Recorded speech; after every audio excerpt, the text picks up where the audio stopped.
Hello and welcome to Keys Quick Tips for Accessibility on the iPad. Today I am going to share with you the Readerview that is available both on the iPad and if you have an iPhone, that is automatically available for anybody through Safari on the iPads and on your phones, but many of you probably don't even know it's there.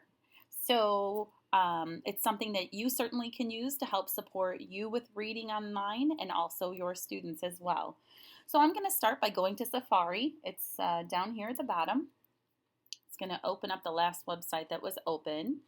And you see at the top it just flashed Readerview available. If you are on a website and there is text to read, then this Readerview will be available. Often, if it doesn't first come up, on the top right of your search bar you see a refresh button. If you press that, it will refresh the page and then usually that will pop up. So once you're on a website, you can see these lines at the top left here. If I press those lines, that's how I access the Readerview. It quickly, as you saw, took away those the ads. It took away all those scores flashing at the top, and it's just allowing the student then to focus on the article that it's about. If I went back, I'll show you what it looks like before. There's ads that pop up and videos and the scores at the top. I press it again, cleans it right up.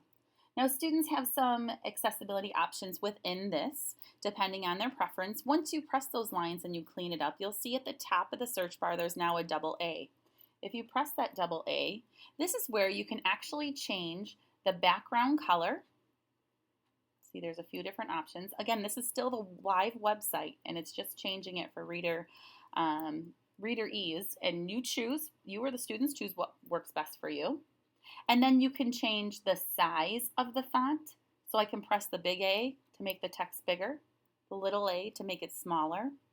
And you can also then change the font. Some students say they read better with different fonts. So once you choose what works for you, you can go ahead and read the article. And if you or the student really feels like these are the best options for you every time you go to a website, if you go ahead and you press and hold those lines on the left, you can then save these features. You can save it just for that website. So every time it would open up espn.com, those features would pop up, the dark background with the white letters and the font that I chose. Or you can make it so anytime you go onto a website, it will automatically default to this until you change it. So that's a really nice feature. Thank you for joining.